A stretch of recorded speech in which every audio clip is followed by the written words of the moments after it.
విజయవాడలో వెలసిన దుర్గమ్మ నీ పూజకు పువ్వులు తెచ్చినమమ్మ బొట్టు గాజులు పసుపు కుంకుమలు పట్టు చీరలు తెచ్చినాము తల్లి విజయవాడలో వెలసిన దుర్గమ్మ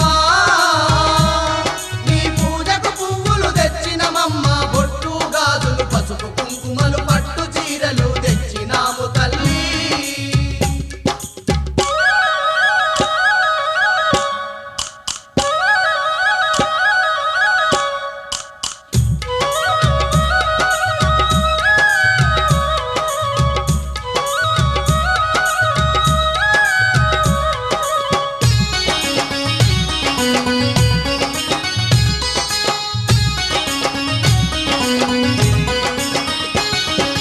అమ్మల గన్నా అమ్మవు నీవే ఆది పరాశక్తివి నీవమ్మ